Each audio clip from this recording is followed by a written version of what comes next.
Assalamualaikum warahmatullahi wabarakatuh. Perkenalkan, nama saya Nurlela dengan NIM 11211100521. Saya akan memaparkan perpajakan tentang PPh 21/26 MK nomor 66 tahun 2023 Natura. Pengertian PPh pasal 21 adalah memotong pajak atas penghasilan yang diterima oleh seseorang wajib pajak pribadi atas pekerjaan, jasa, atau kegiatan yang dilakukan. PPh pasal 26 merupakan pajak yang dikenakan penghasilan diperoleh wajib pajak luar negeri dari Indonesia.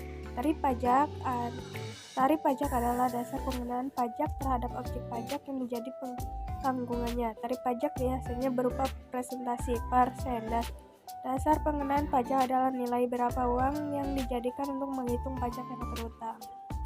PMK nomor 66 tahun 2023 mengatur mengenai ketentuan tentang perilakuan pajak penghasilan atas penggantian atau imbalan sehubungan dengan pekerjaan atau jasa dalam bentuk natura atau kenikmatan. Biaya penggantian atau imbalan yang diberikan dalam bentuk natura kenikmatan berkenaan dengan pekerjaan atau jasa dapat dikurangkan dari penghasilan bruto. Untuk menentukan penghasilan kena pajak oleh pemberi kerja atau pemberi imbalan atau penggantian dalam bentuk natura kenikmatan sepanjang berupa biaya untuk mendapatkan penagih dan memelihara penghasilan. Penilai penghasilan dalam bentuk natura dalam pasal 22 ayat 1 PMK nomor 66 tahun 2023 dijelaskan tentang bagaimana penilaian dan penghitungan penghasilan atas penggantian atau imbalan dalam bentuk natura atau kenikmatan.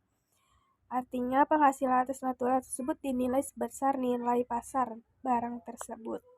Jenis natura dan batasan. Yang pertama, bingkisan dan memberi kerja antara lain berbentuk bahan makanan, bahan minuman, makanan, dan minuman dalam rangka Hari besar keagamaan meliputi Hari Raya Idul Fitri, Natal, Suci Nyepi, Wasiak atau Tahun Baru. Batasan diterima atau diperoleh seluruh rakyat pegawai. Yang kedua, fasilitas pelayanan kesehatan dan pengobatan dari pemberi kerja. Batasan diterima atau diperoleh pegawai. Diberikan dalam rangka penanganan kecelakaan kerja, penyakit akibat kerja, kedaruratan, penyebatan jiwa, perawatan dan pengobatan lanjutan sebagai akibat dari kecelakaan kerja, penyakit akibat kerja.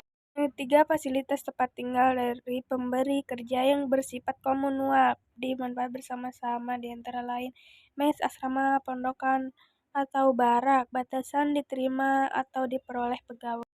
4. Seluruh natura diterima atau diperoleh pegawai. Kenikmatan yang diterima atau memberi jasa diperoleh selama tahun 2022. Batasan diterima atau diperoleh pegawai. Kenikmatan yang diterima atau pemberi jasa.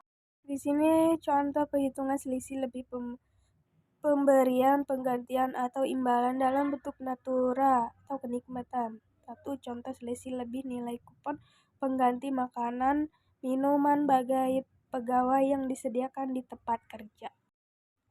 PT BA memberikan makanan dan minuman kepada seluruh pegawainya di kantor dengan nilai Rp2.500.000 per pegawai per bulan.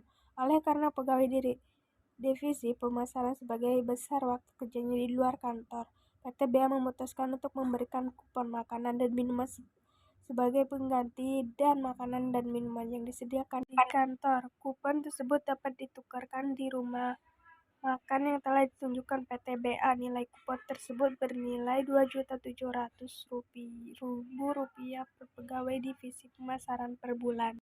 Dalam hal ini, nilai kupon bagi divisi pemasaran yang dikecualikan dan objek pajak penghasilan tidak boleh melebihi nilai makanan dan minuman yang diberikan di kantor PT BA itu sebesar Rp2.500.000.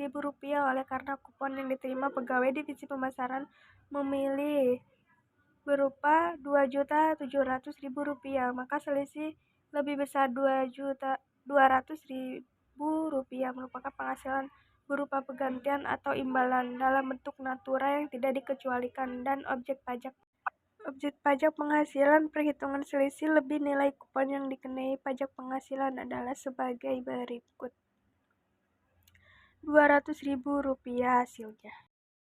Kesimpulan PMK nomor 66 tahun 2023 tentang perlakuan PPh Natura memiliki peran penting dalam mengatur pengenaan pajak terhadap penghasilan non-uang. Dengan adanya pedoman ini, diharapkan tercipta keadilan dalam perlakuan pajak terhadap penghasilan yang diterima dalam bentuk barang atau jasa. Selain itu, dengan memahami poin-poin terutama dalam PMK ini, baik tentang pembayaran biaya penggantian atau imbalan dalam bentuk natura, daftar natura yang termasuk objek PPh maupun tata cara perhitungan natura, dapat memahami lebih baik tentang PPh natura melaksanakan dengan benar. Terima kasih. Wassalamualaikum warahmatullahi wabarakatuh.